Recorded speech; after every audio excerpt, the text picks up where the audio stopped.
সবচাইতে বন্ধুত্বের পরিচয় পাওয়া যাবে যেদিন কেউ কারো বন্ধু থাকবে না। ওয়ালা ইয়াসআলু হামিমুন হামিমা ইউবাসসারুনাহুম ইয়াওয়াদ্দুল মুজরিমু লাউ ইয়াফতাদি মিন আযাবি ইয়াউমিযিম বিবানি। সূরা মাআরিজের ভেতরে 11 নম্বর আয়াতে আল্লাহ জানিয়েছেন কিয়ামতের ওই ময়দানে কোন বন্ধু, এই যে হামিম শব্দের শাব্দিক অর্থ অন্তরঙ্গ বন্ধু, এটা আপনার স্ত্রী হতে পারে, আপনার বান্ধবী হতে পারে, এমনকি সবচাইতে বেশি সময় যার সাথে কাটান আপনার ওই বন্ধু হতে পারে।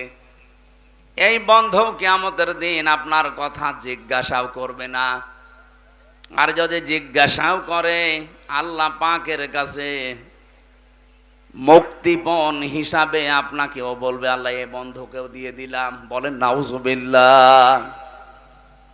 এই যে কঠিন সালসালা অবস্থা আল্লাহ পয়দা করবেন ওই ময়দানে শেষে, বন্ধু, মা বাবা, স্ত্রী, সন্তান সব কিছু বলবে আমি মুক্তিপণ দিলাম। কি দিলাম? এই যে লাউ ইয়াফতাদি, ফিদিয়া দিলাম, মুক্তিপণ দিয়ে দিলাম। ওয়াসাহিবাতিহি ওয়াখি, শুধু সন্তান না, আমার স্ত্রী, আমার ভাই ভগ্গর যা আছে সবই দিয়ে দিলাম। ও ফাসইলাতি হিল্লাতি তৌবি, আমার জ্ঞাতি গোষ্ঠী যারা আমাকে আশ্রয় দিত, আমার দলের লোক, আমার গ্রামের লোক, আমার বংশের লোক যারা আমাকে আশ্রয় দিত বিপদে পড়লে আল্লাহ এদেরকেও মুক্তিপণ হিসাবে দিয়ে দিলাম।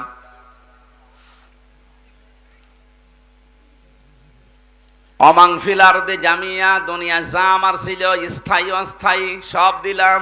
সুম্মা ইউনজি, এরপরও তুমি আমাকে নাজাত দাও। কিয়ামতের এই দৃশ্যটা একটু সামনে নিয়ে এসে দেখেন কত ভয়াবহ। নিজের স্ত্রী পর্যন্ত মানুষ দিয়ে দেবে, অন্তরঙ্গ বন্ধু, স্ত্রী, সন্তান, দুনিয়ার অস্থায়ী স্থায়ী যত সম্পদের মালিক ছিল লোকটা সব আল্লাহকে বলবে আল্লাহ নিয়ে যান, শুধু সোম্মাইজি আমাকে কিছু বলবেন না। হযরত ঈসা নবীর মতো এত বড় পাওয়ারফুল নবী পর্যন্ত বলবে রব্বুল আলামিন আমার মা মরিয়মের সাথে তোমার যা ভালো লাগে তুমি করো, যে আচরণ তোমার করা লাগে তুমি সব করো, আমার মাকে আমি ছেড়ে দিলাম, কিন্তু আমার কিছু বলবো না। প্রত্যেকটি নবী এই কথা যখন ছড়াচ্ছে, প্রতিটি মানুষ যখন নিজের চিন্তায় আছে আরে ভাই এই দিন আসবে, কিন্তু দুদিন আগে আর দুদিন পরে, নাকি এদিন নেই? অবশ্যই আসবে। ইন্নাকা জামিউন নাসি লা রাইবা ফীহি ইন্নাল্লাহা লা ইউখলিফুল মিআদ। কোরআনে কারীম জানাচ্ছে অবশ্যই মানুষদেরকে এক জায়গায় জমা করা হবে, এ ব্যাপারে কোনো সন্দেহ নেই। লা রাইবা ফি, কোরআনের খাতিরে আল্লাহ যেমন দিয়েছেন যালিকাল কিতাবু লা রাইবা ফি, কোরআনে কোনো সন্দেহ নেই। কিয়ামতের কথা বলার সঙ্গে সঙ্গে আল্লাহ বলেন লা রাইবা ফি, কোরআনে সন্দেহ নেই, কিয়ামতেও, কিয়ামতে কোনো সন্দেহ নেই। আর আল্লাহ যে ওয়াদা দিলেন কোনদিন আল্লাহর এই ওয়াদা তিনি ভঙ্গ করবেন না। তার মানে এদিন আমাদের সকলের সামনে মাস্ট বি, আসবেই। দৃশ্যটা আপনি সামনে নিয়ে এসে বলেন তো চোখ বন্ধ করে, এরকম একটা জায়গায় আছেন যেখানে বউ পালিয়ে যাচ্ছে, যেখানে ছেলে মেয়ে পালিয়ে যাচ্ছে, দলের লোক সব পালাচ্ছে আর পালাবেই। এটা দুনিয়ার হিসাবে আপনি একটু দেখেন। এখানে আমরা যারা আছি যত বড় মাপের লোক হই, 200 বছর পরে যদি এই নামুজা গ্রামে এসে বলে 2 তালা বাড়ি আমার, ওর দাঁত মুখ খুলে ফেলবে কি? অথচ ওইগুলো সব আত্মীয় স্বজন, মাত্র 200 বছর পার হয়ে গেছে। যদি আপনার ছবিও থাকে 200 বছর পরে যে এইটা আপনার পরদাদার পরদাদার ছবি ছিল, তাও আপনার নাতির নাতির নাতিরা মানবে না, বলে না ও আসলে জমির ভাগ নেবে। এক কথা বলছেন এখানে, আপনি এসে দেখেন তো দুনিয়ায়। আল্লাহ পাক বলেন এমন একটা কঠিন মুহূর্তে কেউ কখন যারা প্রশ্ন করছে না, কারো সম্পর্কে জিজ্ঞাসাও করছে না, হঠাৎ করে একটা আওয়াজ আসবে, রব্বি হাবেলি ইয়া উম্মতি, হে আল্লাহ আমি কিন্তু বলি না যে তুমি আমার মাকে বাঁচাও, বাবাকে বাঁচাও, আমার মেয়ে ফাতেমাকে বাঁচাও, হাসান হোসাইনকে বাঁচাও না। তিনি বলবে আল্লাহ আমার উম্মতকে বাঁচাও। সবার নজর ওইদিকে যাবে। কে গো এ কথা বলে এত বড় বিপদে? যার সিগনেচার ছাড়া আপনি জান্নাতের গেটে যেতে পারবেন না, তিনি। তাকিয়ে সবাই বলবে কে? আওয়াজ আসবে, আমাকে চিনতে পারো না, আমি তোমাদের এতিম নবী মুহাম্মাদুর রাসূলুল্লাহ। বিশ্ব নবী সুপারিশ করার জন্য সামনে নিয়ে আসবে, এক একজনের হাত ধরে, এইভাবে হাত ধরে নিয়ে আসবে, বলবে আল্লাহ এটার বিচার করেন। বলেন আপনাকে সামনে নিয়ে গেল রুবেল সাহেব, আপনি যা জীবন তৈরি করেছেন, নবীজি যদি আপনার ডান হাত ধরে আল্লাহর সামনে দাঁড় করিয়ে বলে আল্লাহ নেন, এর যে 50 বছরের জীবন দিয়ে দিলাম, কি করেছে জিজ্ঞাসা করেন। এটা ফালতু কথা না, কোরআনের হাদিস এইভাবেই এসেছে। নবীজি নিজে আপনাকে নিয়ে দাঁড় করিয়ে দেবে, এই রুবেল ওয়াল তোর 50 বছর কি করে কাটালি? মা তাজালু কদামা বানি আদামা আবদি ইয়াউমাল কিয়ামাতি হাত্তা ইসআলা আন খামসিন আন উমরিহি ফিমা আফনা। একটা জীবন দিয়েছিলাম 70 বছর 80 বছরের, সত্যি করে বলতো কি করে কাটালি? বগুড়াবাসী আপনারা শিক্ষিত মানুষ, রংপুরের মতো মফিজ না আপনারা, রাজশাহী বিভাগের মানুষ, জ্ঞানী মানুষ। বাংলাদেশে যত বিভাগ আছে সব চাইতে বেশি বিচক্ষণ জ্ঞানী মানুষ রাজশাহী বিভাগে বাস করে। আপনি নিজে এবার বলেন তো, আল্লাহু আকবার না বলে নিজে বলেন, যা করেছেন এই 50 বছরে আপনি দাঁড়িয়ে আল্লাহর সামনে, বিচারকের সামনে হয়তো উল্টা পাল্টা কথা বলে এদিকে ওদিকে করা যায়, এমন বিচারক আপনার চোখের পলকও যিনি বোঝে, কোন নিয়তে চোখের পলক মেরেছিলেন এইটাও তার কাছে ধরা পড়ে যায়।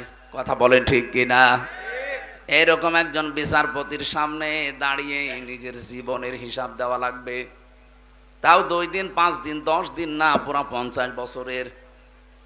মাঝে মাঝে আমার মনে হয় আল্লাহ আমার এই 33 বছরের জীবনে যদি তোমার সামনে দাঁড়িয়ে বলো হামজাজা 2024 সালের অক্টোবর মাসের 31 তারিখ পর্যন্ত তোরে মাফ করে দিলাম, শুধু নভেম্বর মাসের 1 থেকে 17, এই 17 দিনের হিসাব দিয়ে তুই জান্নাতে চলে যা। আমার যা কাজ কারবার, আমার যা আমল আখলাক, আমার এই 17 দিনের হিসাব দেওয়া সম্ভব না। আপনারা পারবেন? হ্যাঁ, আল্লাহু আকবার যে বললেন, হ্যাঁ জ্ঞানী মানুষ আপনারা, হিসাব বোঝে। বিশ্বনবী মুহাম্মদুর রাসূলুল্লাহ নিষ্পাপ ছিলেন, তার আগে পেছনের সব কিছু আল্লাহ মাফ করে দিয়েছিলেন। এরপরও নবীজি প্রতিদিন বলতেন 100 বার করে আল্লাহুম্মা হাসিবনি হিসাবাই ইয়াসিরা, আল্লাহ তুমি আর যাই করো আমার হিসাবটা একটু সহজ করে দিও। সত্যি আল্লাহ যদি কাউকে হিসাব নেয়, পুরা জীবনের নেওয়া লাগবে না, একদিনের হিসাবও আপনি সঠিকভাবে দিতে পারবেন না। হ্যাঁ, আল্লাহ যদি কাউকে মাফ করতে চায়, সবার সামনে এভাবে বিচার করবে না, পর্দা নিয়ে নেবে, রুবেলকে ডাক দিয়ে পর্দা দিয়ে ঘিরে নেবে, আল্লাহ নিজের সামনে দাঁড় করিয়ে বলবে ওই এগুলো করেছিলি। ওর তো জবাব দেওয়া ছাড়া উপায় নেই, কারণ আগে পরের সব কথা আমার আল্লাহ আগে জানেন। মাথা নিচু করে যখন বলবে হ্যাঁ আমার ভুল হয়ে গেছে, আমি হাদিসে পড়েছি আল্লাহ পাক বলেন ওই সময় যেই বলবে আমার ভুল হয়ে গেছে, আমার বিশাল রহমতের দরিজার ভেতরে জোশ পয়দা হবে, ওর চোখের দিকে কাকুতির মিনতির দিকে তাকিয়ে বলবো যা তোরে মাফ করে দিল। আল্লাহ যেন এইটা আমাদের সবার জীবনে করে দেন, বলেন আমিন। খলিফাতুল মুসলিমিন হযরত ওমর, তিনি ইন্তেকালের 12 বছর পর তার সন্তান আব্দুল্লাহর সাথে একবার স্বপ্নে দেখা হয়েছিল। তিনি দেখলেন সুন্দর পোশাক পরে সাদা নদী থেকে আসতেছে, ডাক দিয়ে বললেন বাবা কোথায় ছিলেন এতদিন, কতদিন দেখিনি। হযরত ওমর বলে সন্তান আজ 12টা বছর দুনিয়ার জীবন আমি ছেড়ে দিয়েছি, আল্লাহ পাকের সামনে দাঁড়িয়ে আমার জীবনের হিসাব দিচ্ছিলাম। আমি যে 26 বছর বয়সে মুসলমান হয়েছি, এর পরবর্তী যেই কয়দিন দুনিয়ায় ছিলাম এই কয় বছরের হিসাব। আমার আগেরটা তো আল্লাহ কালেমা পড়ার পরে মাফ করে দিয়েছে, 1 থেকে 26 বছর পর্যন্ত আল্লাহ আমার হিসাব নেয়নি। কারণ কোন মানুষ যখন মুসলমান হয় পেছনের অপরাধ আল্লাহ সব মাফ করে দেয়। সবগুলো মাফ ছিল আমার, শুধু 26 থেকে যেই কয় বছর হয়, এই কয়টা বছরের জন্য 12টা বছর আল্লাহ হিসাব নিচ্ছিলেন। শেষ পর্যন্ত আমার দিকে তাকিয়ে বলছে, যা তোরে মাফ করে দিলাম। এখন এই যে জান্নাতের নহর থেকে গোসল করে এই যে সাদা পোশাক, এটা জান্নাতের পোশাক, এটা পরে আমি জান্নাতের দিকে যাচ্ছি। ও বগুড়াবাসী, যারে আল্লাহ জান্নাতের সার্টিফিকেট দুনিয়ায় পাঠিয়েছিলেন হযরত ওমরের, যিনি নবীজির পাশে কিয়ামত পর্যন্ত থাকবেন, তার 2 জন শ্বশুর আসে পাশাপাশি, আবু বকর, ওমর।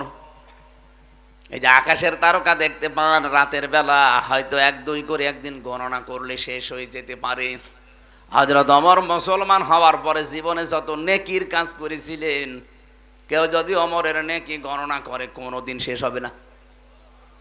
এত বড় পাওয়ারফুল মানুষ, এ মানুষের যদি 12 বছর লাগে তারপর আল্লাহ মাফ করে দিয়েছে, আমাদের কয় বছর লাগতে পারে?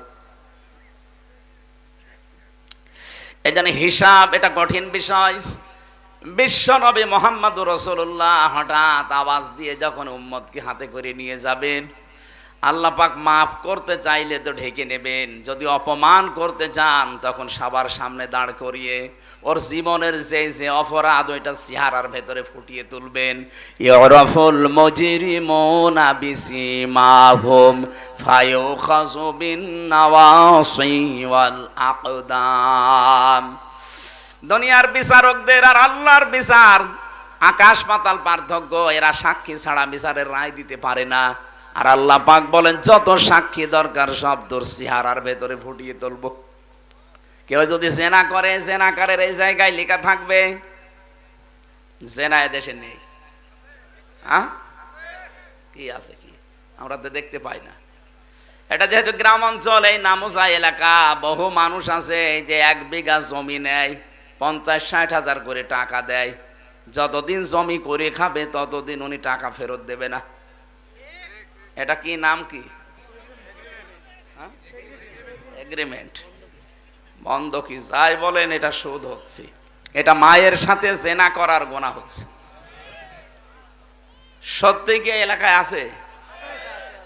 না ভাই, এটা আপনি না খেয়ে থাকেন, মরে যান, কিন্তু এই মায়ের সাথে জেনা করা যাবে না। আপনার কি বিশ্বাস হচ্ছে না? হাদিস।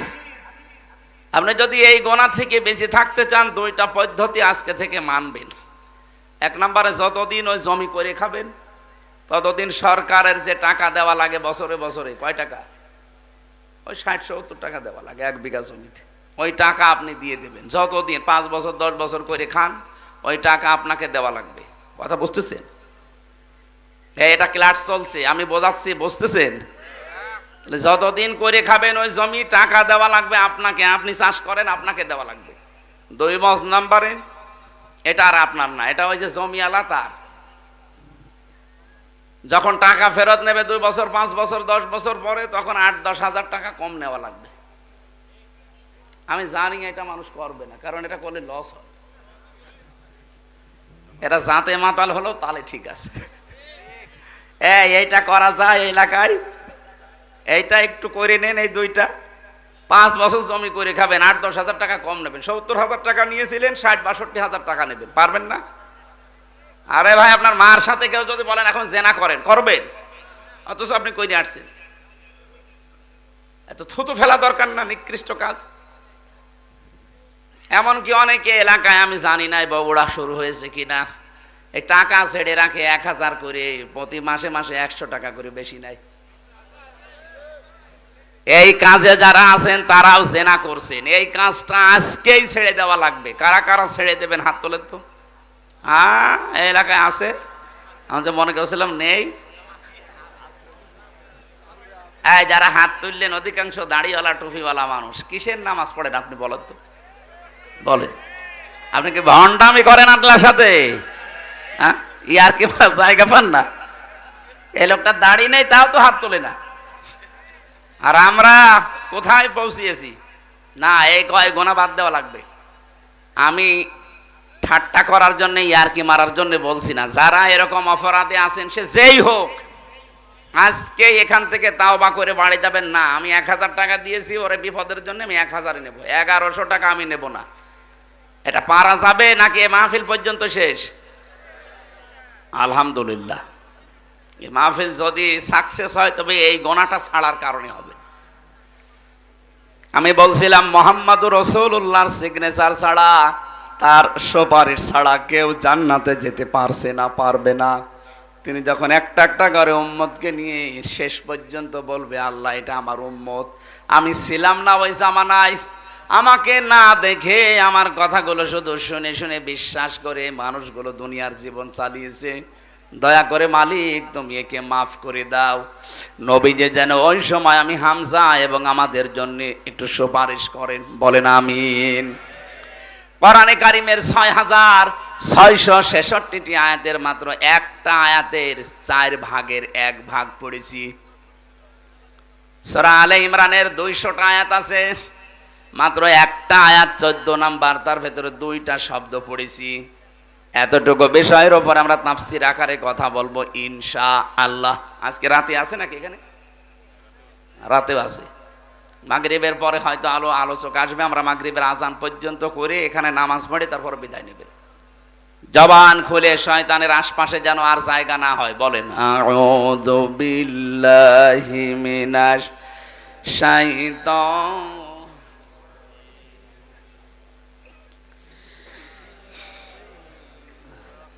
একটু সরিয়ে দেন হালকা। যুজ্জিনা লিন-নাসি হুব্বুশ শাহাওয়াতি মিনান নিসাই ওয়াল বানিন।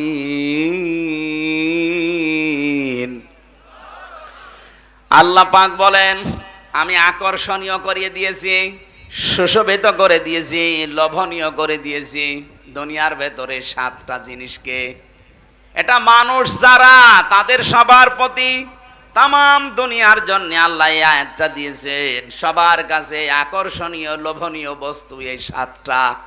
1 নম্বরে হুব্বুশ শাহাওয়াতি মিনান নিসা, প্রথম নম্বরে তোমাদের কাছে লোভনীয় আকর্ষণীয় করেছি আমি নেশা, মেয়ে লোককে। কাকে? আরো জোরে বলেন। আয়াতের তাফসীর পড়তে গিয়ে দেখেছি তামাম দুনিয়ার ভেতরে যত কিছু আল্লাহ বানিয়েছেন, বিশ্বনবী জানালেন আমার ইন্তেকালের আগে এই দুনিয়ায় আমার উম্মতের জন্য সবচাইতে ভয়ঙ্কর এবং ফিতনার জিনিস হিসাবে আমি যা রেখে গেলাম তার ভেতরে একটা মহিলা আর একটা জমি জায়গা। আপনি দেখেন আদালতের দিকে অধিকাংশ মামলা হয় জমি জায়গা নাই মহিলা সংক্রান্ত। কথা বলেন না কেন? যেহেতু এটা লোভনীয়, এজন্য এখানে একটা পরীক্ষা। এই পরীক্ষায় যদি উত্তীর্ণ হতে চান 2টা ঔষধ আজকে থেকে অ্যাপ্লাই করবেন। এই ঔষধ আমি বানাবো এখন গাছগাছলা দিয়ে না, এরা ডিস্টার্ব করে দিচ্ছে। এই সমস্যা কেদের? আপনি এখানে না বসলে দাঁড়িয়ে থাকেন, কিন্তু কথা শোনা লাগবে। কি আশ্চর্য! এই ছেলে, স্বেচ্ছাসেবক কি কিসের দায়িত্ব পালন করো? আপনি মাহফিল দিয়েছেন না শোনার জন্য নাকি? আবার কথা বলেন।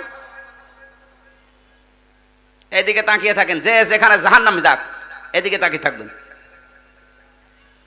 এত বড় একটা আয়োজনে ও একটা কথা বোঝে না, শোনে না। কে কি দেখতে এসেছেন? বান্ধবী দেখতে এসেছেন?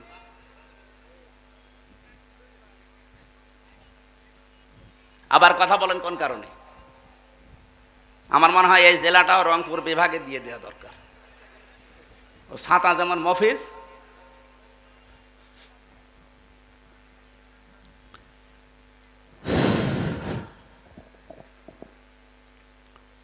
প্রথম কথা বলছিলাম বিশ্বনবী মুহাম্মদুর রাসূলুল্লাহ জানিয়েছেন 2টা ঔষধ যদি তোমরা দুনিয়াতে খেতে পারো, অ্যাপ্লাই করতে পারো, দুনিয়ার জীবনে সেট করতে পারো, তাহলে এই ফিতনা, এই যে লোভনীয়, এইটা থেকে বেঁচে থাকতে পারবা।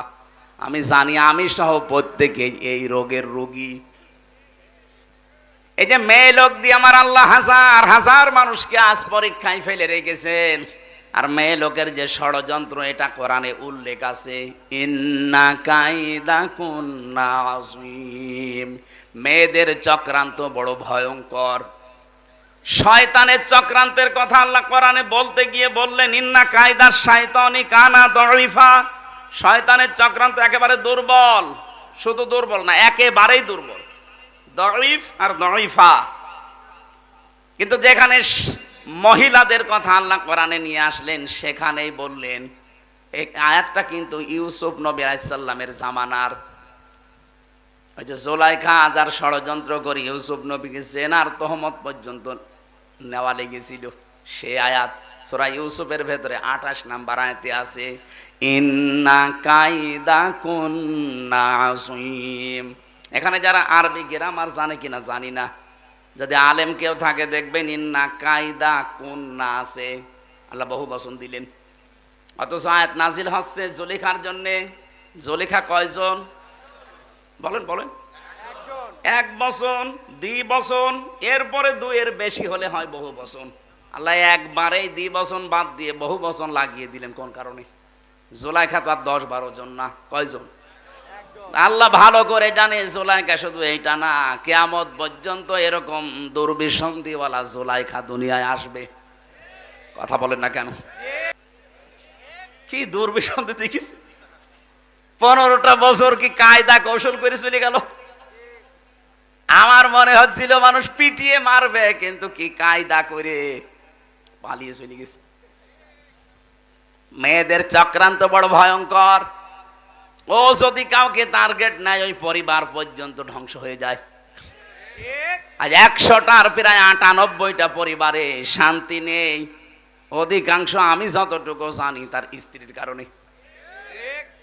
অধিকাংশ মহিলা দেখবেন নিজের আত্মীয় স্বজন, বাবা মামা চাচা এগুলো আসলে খুব আনন্দে আছে, আর স্বামীর মা বাবা তার নিজের পক্ষ থেকে যদি কেউ আসে ওর অটোমেটিক মন খারাপ হয়ে যায়। আপনি মানুষ, আমি নিজে স্বামী, এই যে কোরআন শরীফ আমার সামনে, যত স্বামী বসে আছে জিজ্ঞাসা করেন, মানুষ হিসাবে মানুষের একটা দুর্বল জায়গা আছে। মানুষ হিসাবে প্রত্যেকটা মানুষ যদি কেউ কোনো স্ত্রী চায় যে আমার স্বামীকে আমি 100 ভাগ খুশি রাখবো, তাহলে আমার মা বাবার সাথে আপনার ভালো ব্যবহার করা লাগবে। তাছাড়া জীবনও আপনি আমার মন পাবেন না। উপরে উপরে হয়তো আপনাকে সংসার করার জন্য সোনা মতো বিভিন্ন জিনিস বলা লাগে, তো মন পাবেন না যদি আমার মা বাবা আপনার মা বাবার মতো সম্মান না পায়। এই কথা বলছেন না কেন? যারা স্বামী আছে এটা মনে হচ্ছে না? 100টার 98টা ওইটা চাচ্ছে না, এই জন্যই তো পরিবারে শান্তি নেই। নারী নির্যাতন কিছু হলে আগে মামলা হয়ে যায়, আর পুরুষ নির্যাতনে যে আমরা মরিয়ে যাচ্ছি, কোনো মামলা নেই। আমার মনে হয় এই আইন পাশ করা দরকার সামনে। পুরুষ নির্যাতনেরও আইন আছে। কত মানুষ আমরা আজ রোগী হয়ে গেছি, কিছু বলতে পারছি না। তাই বিশ্বনবী জানিয়েছেন 4টা গুণ যাই মহিলার ভেতরে পাওয়া যাবে, ওই মহিলাকে আল্লাহ জান্নাতের 8টা দরজা খুলে রাখবে। সেখানে নামাজের কথা নেই, রোজার কথা নেই। আপনি দেখেন, আমি বলছি একটা একটা করে। ইদা নাজারা ইলাইহা সাররাতুহু, বিশ্বনবী বলেন যে মহিলার দিকে তার স্বামী বাইরের কর্মজীবন শেষ করে বাড়িতে আসার পরে স্বামীকে সে আনন্দ চিত্রে অভ্যর্থনা জানাবে। অভ্যর্থনা জানানোর দরকার, তোর মুখের ভেতরে তাকানো যায় না। সম্মানিত মা বোন যারা এসেছেন, আমি দেখলাম বহু মহিলা সব কালো বোরকা পরে পরে ঘুরতেছে। শুধু নামাজ পড়া আর রোজা করা, কালো বোরকা পরে ঘুরলেই আপনি মনে করছেন আপনি জান্নাতি। কখনো না। স্বামী যখন বাইরে থেকে আসবে, হ্যাঁ, অনেকে মনে করছে আমার স্বামী নেই তাহলে আমার প্রেমিকা। না, ওইটা আবার বাদ। আপনার ভালোবাসা তৈরি হবে বিয়ের পর। কখন? কেন এটা বললাম বলেন তো? বিয়ের আগে ভালোবাসা করা জায়েজ নেই কেন? আমার 7টা কারণ আছে তাফসিরের ভেতরে। 1 নম্বরে হযরত আদম আলাইহিস সালাম, তাকে আল্লাহ যখন জান্নাতের বিশাল নিয়ামতের ভেতরে নিমজ্জিত রেখেছেন, তার কিচ্ছু ভাল লাগছিল না, এত নিয়ামত, কিন্তু না, চোখ বন্ধ হয়ে গেছে, ঘুম এসে গেছে, ঘুম থেকে উঠে দেখছে একটা মহিলা পাশে। তিনি তাকালেন এবং ধরতে গেলেন, কারণ এমন সুন্দর করে আল্লাহ তাকে বানিয়েছিলেন। তামাম দুনিয়া 4 জন মহিলার চেহারা আল্লাহ নিজের কুদরতি হাতে সবচাইতে সুন্দর করে বানিয়েছে। ইউসুফ নবীকে দেখলে মানুষের ক্ষুধা মিটে যেত। আমাদের মুহাম্মদুর রাসূলুল্লাহকে দেখলে মানুষের শরীরের ব্যথা পর্যন্ত দূর হয়ে যেত, এমন চেহারা আল্লাহ দিয়েছে। পুরুষের ভেতরে 2 জন, আর মেয়েদের ভেতরে 1 নম্বরে বিশ্ব সুন্দরী ছিল আমাদের আদি মাতা হযরতে হাওয়া আলাইহিস সালাম। 2 নম্বরে যে মহিলার নাম বললাম জুলাইখা, এইটা ছিল খুব সুন্দরী ছিল। 3 নম্বরে হযরত ইব্রাহিম নবীর বড় স্ত্রী সারা রাদিয়াল্লাহু তাআলা আনহা। 4 নম্বরে মুহাম্মদুর রাসূলুল্লাহ ছোট মেয়ে হযরতে ফাতেমাতুজ জাহরা রাদিয়াল্লাহু তাআলা আনহা। তাহলে 1 নম্বরে যিনি আছেন কেমন সুন্দর করে বানিয়েছে বলেন। হযরতে আদম ঘুম থেকে উঠেই তাকালেন এবং ধরতে গেলেন। আল্লাহ বলেন তাকানোও যাবে না, ধরাও যাবে না। হযরতে আদম ওই সময় বলেছিলেন মাবুদ তাকানোও যাবে, ধরাও যাবে, সেই বুদ্ধি দেন। বুদ্ধি আছে, বিয়ে করা লাগবে। আমি রাজি আছি। তার মানে এই আয়াতের যে তাফসিরে পড়েছি, আপনি বিয়ের আগে মহিলার দিকে ওইভাবে তাকাতেও পারবেন না, ধরতেও পারবেন না। এখন অনেকে আল্লাহর রাস্তায় কাজ চালাচ্ছে না। কেউ কেউ কসম দেওয়ার আর জায়গা পায় না, প্রেমিকার মাথায় হাত দিয়ে বলছে তোর মাথায় হাত দিয়ে কসম করলাম। ওর মাথায় হাত দিয়ে গোনার কাজ না, জয় কয়টা চুলের উপরে হাত লাগবে ওই কয়টা গোনা হবে। এই কথা বলছে না কেন?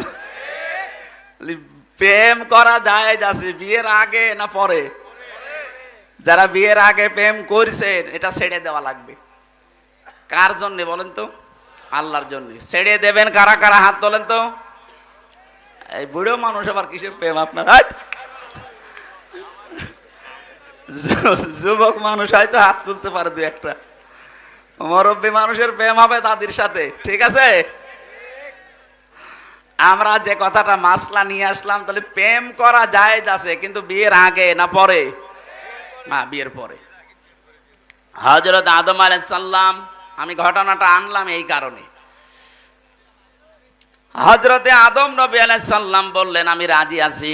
আল্লাহ পাক বলেন এক কাজ করো, দেন মোহর দেওয়া লাগবে। তার মানে বিয়ের প্রথম যে কাজ দেন মোহরের কথাবার্তা আনা। আমাদের এসব নেই, কারণ দেন মোহর তো দেওয়া লাগে না, বাকি ফাঁকি। যারা এই নিয়তে বিয়ে করেছেন যে 10 লাখ বানাবো, অসুবিধা নেই, ও দেওয়া তো লাগবে না, বাসরাতে মাপ চেয়ে নেবো। আপনি জেনাকার হয়ে উঠবেন কিয়ামতে। যারা বাকি আছে দুনিয়ায় জীবিত থাকতে শোধ করে যান। আমার ভাইরা, বিশ্ব নবী জানিয়েছেন মেয়েটা যখন আসবে, যখন এই আসবে বাড়িতে আপনার স্বামী, সঙ্গে সঙ্গে আপনি স্বামীকে খুশি করার জন্য যেভাবে হোক ব্যবহার আচার দিয়ে কথাবার্তা দিয়ে অদরকারায় সাজসজ করে রাখবেন। কারণ স্বামীকে আকৃষ্ট করার জন্য কেউ যদি সাজে, সে যেন নফল নামাজের সওয়াব পায়। এটা তো 1 নাম্বার গেল। 2 নম্বরে ওয়াইদা গাবা আনহা হাফিজাতুহু, স্বামী যখন বাইরে থাকবে তখন নিজের ইজ্জত আবরু, সতীত্ব, স্বামীর সন্তান, স্বামীর সম্পদ, এগুলো হেফাজত করে রাখা লাগবে। 3 নম্বরে ওয়া তুইনু আলা দীনি যাওজাতিহা, স্বামীকে দ্বীনের পথে চলার জন্য, মানবতার সেবা করার জন্য সময় দেবেন, ছাড় দেবেন, উৎসাহ দেবেন।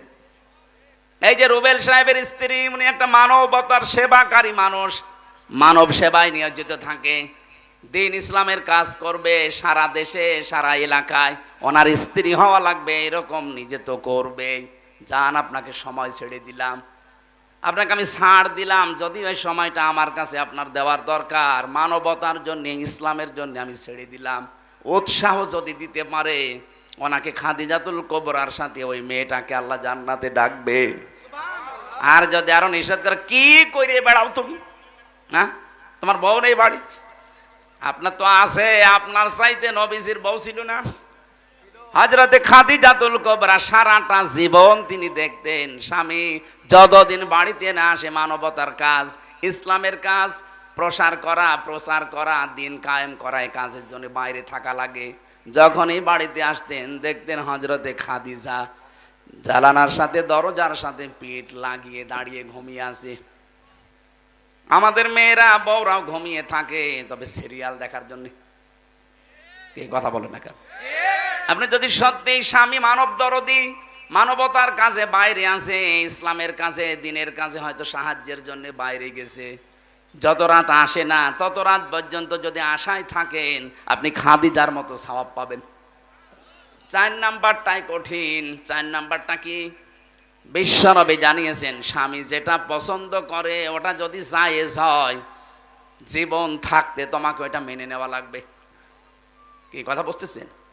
আমি তো নিজে বললাম আমি নিজে স্বামী।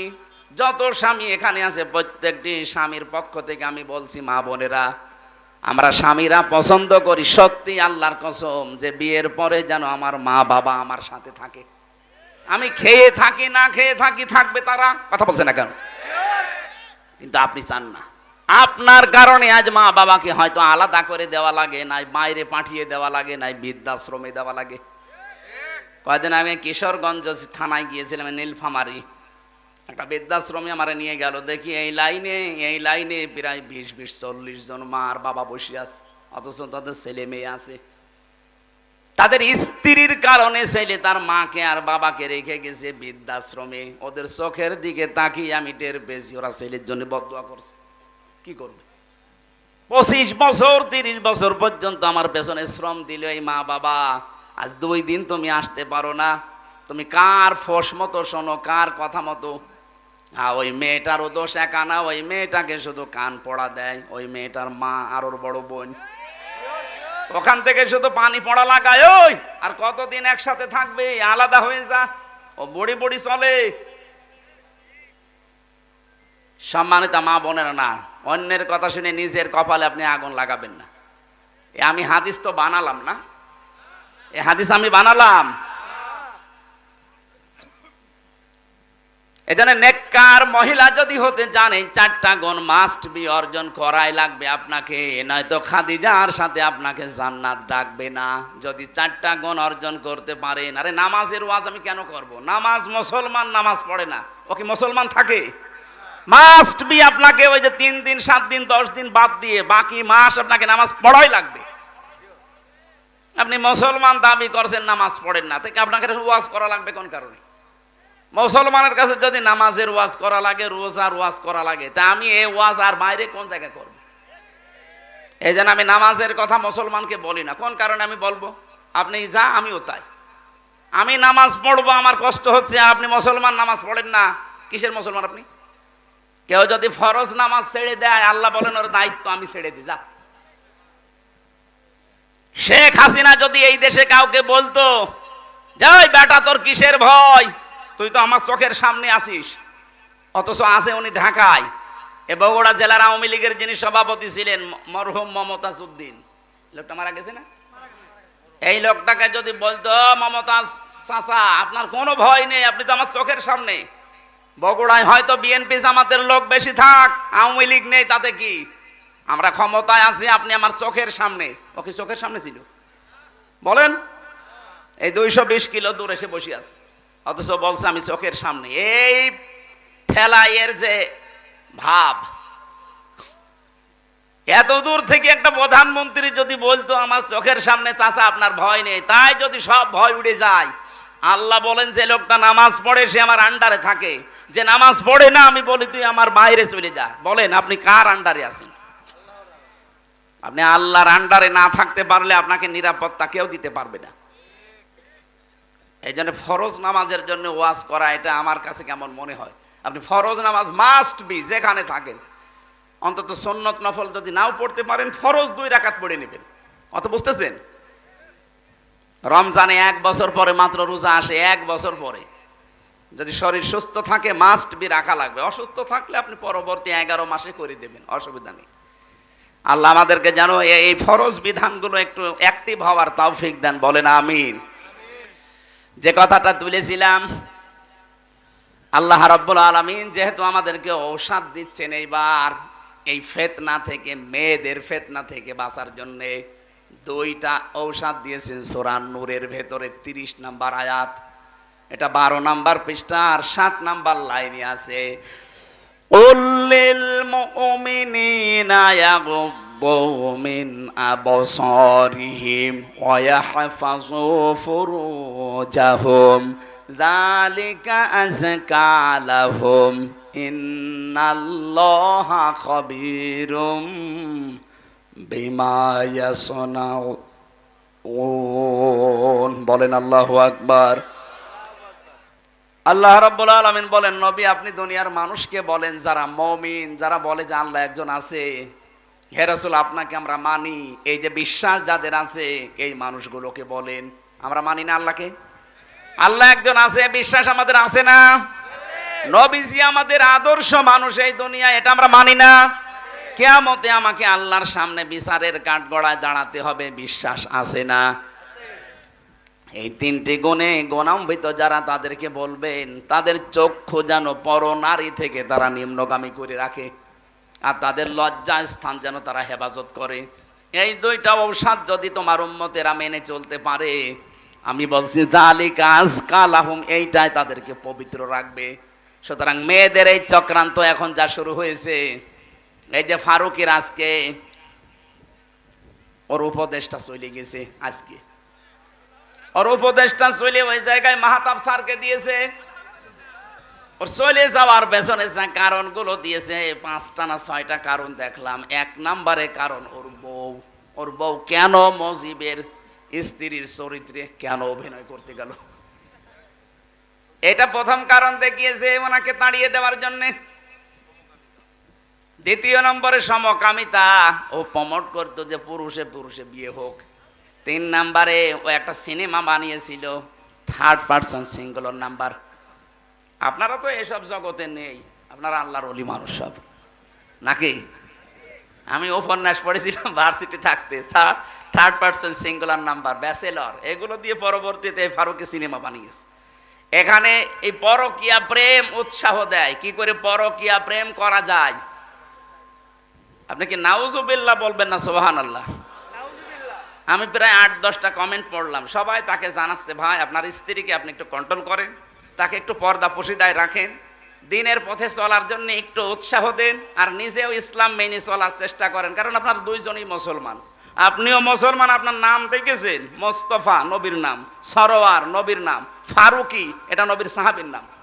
এত সুন্দর সুন্দর নাম সব এক জায়গায় করে নাম নিলেন, আর এনার নাম নায়কের নাম। কথা বলে না কেন? নায়ক হয়ে যদি তাফসীর মাহফিলে আসতে পারে, আর আপনি 3টা নবীর নাম 3টা এক জায়গায় করে নাম নিয়েছেন, মোস্তফা, সরোয়ার, ফারুকি, আর আপনার বর নামও তো কত সুন্দর নাম। এই সমস্ত মানুষগুলোকে আপনি এক কাজ করেন, আপনার স্ত্রী স্বামী এখন ইসলামের দিকে ঝোঁকেন, কারণ আপনার কপালে আগুন লেগেছেই তো এই কারণে। আপনি ইসলামের বাইরে চলে যাচ্ছিলেন, এখন এদিকে আসেন, উৎসাহ দেন, একটু দিন মেনে চলেন, পরবর্তীতে যদি জাতি চায় আপনাকে আবার এই জায়গায় নিয়ে আসবে। এই কথাটা তো ভালো, এই কথা বলছেন না কেন? যারা এই দেশের জন্য ছাত্র জনতার সাথে যারা সব সময় ছিল, মাহতাব স্যার ছিল, উনি জেল পর্যন্ত খেটেছে। কথা বলেন না কেন? সমকামিতার বিরুদ্ধে সেই লোকটার যে বলিষ্ঠ ভূমিকা, আল্লাহ রাব্বুল আলামিন তাকে যেন যোগ্য জায়গায় বসিয়ে দেন। তা আমরা যেটা বলতে চাচ্ছিলাম এই আয়াত দিয়ে, বাস্তবতা মেয়েদেরকে বলছি, এরা যেহেতু পরীক্ষার বস্তু আজ আমাদের কাছে, হ্যাঁ কষ্ট হবে আমাদের তাদের থেকে চোখ ফিরিয়ে রাখতে, কারণ যেহেতু লোভনীয়, আকর্ষণীয়। কে বলছেন? আল্লাহ বলছেন যুজ্জিনা লিন্নাস, মানুষের জন্য আমি আকর্ষণীয় করিয়ে দিয়েছি, মরা মানুষ না, লিন্নাস জীবিত মানুষ। এদের কাছে এই 7টা জিনিস খুব আকর্ষণীয়, দেখলে মন চাইবে, সে যে বয়সের লোকই হোক। যেহেতু এই আকর্ষণ আল্লাহ তৈরি করে দিয়েছে, আবার ছেদও করে দিয়েছে আল্লাহ, যে সাবধান এখানে কিন্তু পরীক্ষা। এজন্য আমাদের সামনে এই পরীক্ষাটা থাকবে।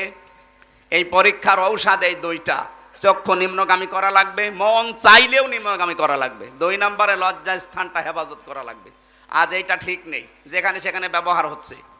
কথা বলেন না কেন? আমি নিচে নামতে পারলাম না, তাই কত জায়গায় আপনি ব্যবহার করছেন।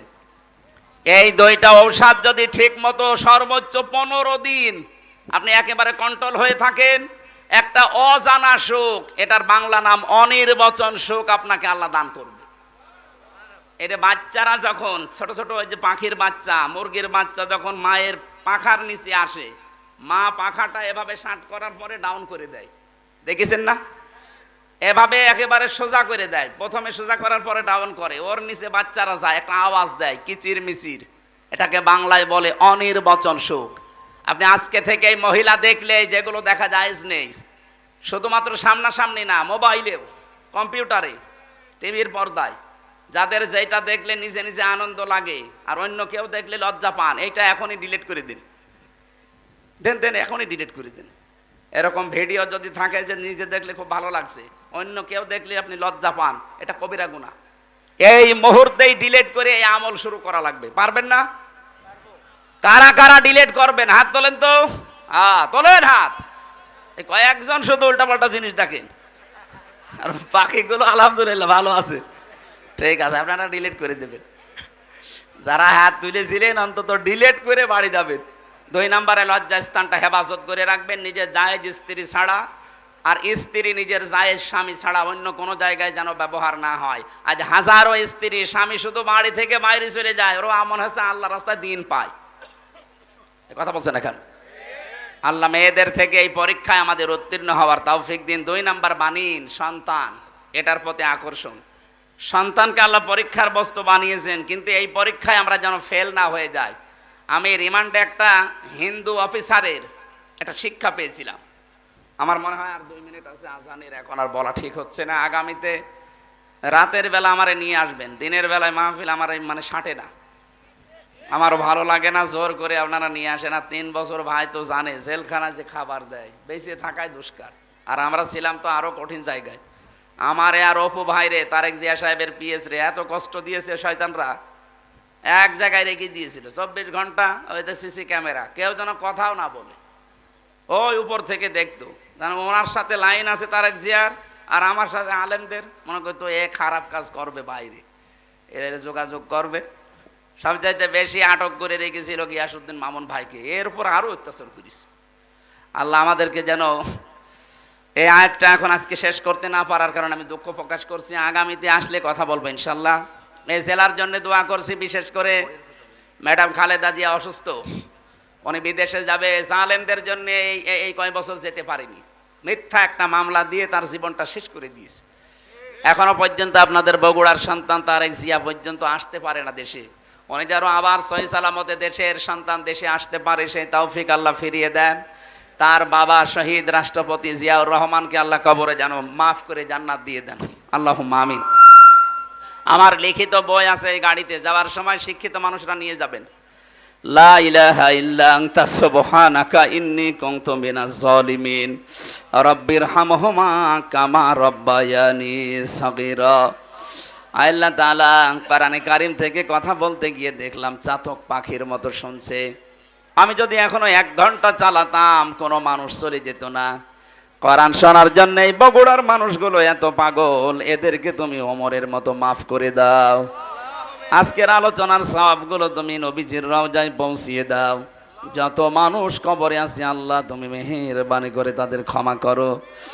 2024 সালে যারা শহীদ হয়ে গেল মানবতার জন্য, এই দেশের জন্য, আল্লাহ তাআলা শহীদ আবু সাঈদ সহ যত মানুষ, যত ভাই বোনেরা জীবন দিয়েছে তাদেরকে তুমি শাহাদতের মর্যাদা দাও।